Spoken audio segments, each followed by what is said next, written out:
6 քայլը ես հիմա կներկայացնեմ։ Առաջինը մեր պաշտոնավարման առաջին իսկ օրը ստեղծվելու է հատուկ ռազմական բարեփոխումների հանձնաժողով վարչապետին առընթեր, որին կտրվի 6 ամսվա մանդատ, որպեսզի ներկայացնի հստակ ծրագիր։ Հանձնաժողովը կունենա նաև ընթացիկ վերահսկողության գործառույթ։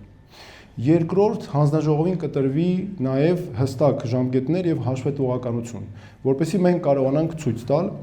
թե ինչպես կարող ենք եւ հանձնաժողովի մանդատը կլինի ցույց տալ, ինչպես կարող ենք ունենալ զսպման կարողություններ, մեր լիարժեք կարողություններ մեր պաշտոնավարման առաջին տարվա ավարտին, ինչպես հասնել ռազմական հավասարակշռության մեր հարևանի հետ մեր պաշտոնավարման առաջին ժամկետի ավարտին։ Եվ իհարկե այս գլխավոր հարցերից է լինելու ինչպես բարեփոխել եւ արդիականացնել մեր բանակը, որպեսզի մենք ունենանք մոբիլ բանակ, որը կարող է նաեւ տեղերում ունենալ լիարժեք կարողություններ տեղերում ակնթարթային որոշումներ կայացնելու։ Երրորդ պետական ներդրումները անվտանգության բնագավառում։ Մինչև այս հանձնաժողովի կողմից ծրագրի ներկայացումը անհապաղ փոփոխություն կարվի օրենքում եւ օրենքի մակարդակով կամրագրվի, որ բանակի ֆինանսավորումը եւ մեր պաշտպանական ծախսերի ֆինանսավորումը չի կարող լինել հնայի 8%-ից ցածր։ Սա նշանակում է, որ մեր պաշտոնավարման առաջին տարվան հաջորդող տարուց սկսած մենք բանակի բյուջեն կավելանա 1 միլիարդ ԱՄՆ դոլարով։ Դրանից բացի այս գումարից 500 միլիոն դոլար, այսինքն կես միլիարդ դոլար կուղղվի ռազմաարդյունաբերական ծախսերին եւ ռազմաարդյունաբերական համալիրի զարգացմանը, տեղական կազմակերպություններից նաեւ տեղական կազմակերպությունների զարգացմանը խթանելու նպատակով հենց դրանք ուղղվեն այդ կազմակերպություններին։ Իհարկե մենք զուգահեռ կունենանք նաեւ անհապաղ ձեռնամուխ կլինենք տեղական ռազմաարդյունաբերական կազմակերպությունների կարողությունների զարգացմանը։ Մյուսը մեր անհապաղ քայլերից է լինելու համապարփակ անվտանգության համակարգի իրագործումը, ներդնումը եւ իրագործումը։ Սա նշանակում է, որ ճգնաժամային իրավիճակներում մեր երկրում կհաստատվի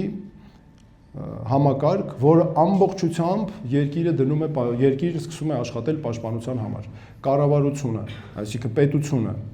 մասնավոր հատվածը, տնտեսությունը, քաղաքացիները հստակ ունենալով դերաբաշխումներ աշխատում են երկրի հանուն երկրի պաշտպանության։ Սա չի նշանակում, որ բոլորը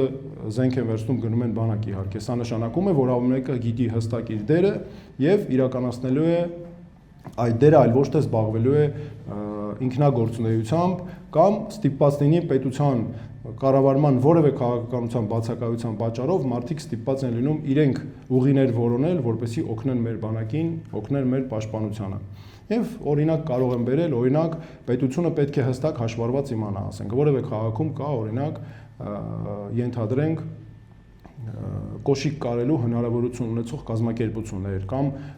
հացի փուռ ենթադրենք, եւ դրանք բոլորը պետք է հստակ ծրագրված իմանան, որ օրինակ ճգնաժամային իրավիճակներում կամ աստված չանի որևէ պատերազմի ժամանակ նրանք բոլորը միանգամից ձևափոխում են աշխատանքը եւ աշխատում են արդեն հանուն երկրի պաշտպանության։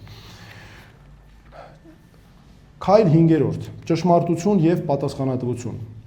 Մեր իշխանության գալուց անմիջապես հետո հրապարակելու ենք երկու կարևորագույն զեկույցներ։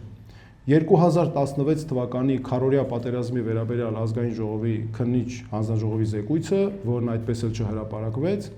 եւ 2020 թվականի 44-օրյա պատերազմի վերաբերյալ զեկույցը։ Ակնհայտ է, որ հատկապես 2020 թվականի 44-օրյա պատերազմի զեկույցով այս իշխանությունը փորձում է թաքցնել իր ձախողումները, մեր հասարակությունում կան բազմաթիվ հարցեր եւ այդ հարցերի մեր հասարակությունն ունի իրավունք ստանալու այդ հարցերի պատասխանները եւ մենք դա լիարժեք կապահովենք։ Մյուսը 6-րդ կետը խելամիտ սահմաններ եւ թվային պաշտպանություն։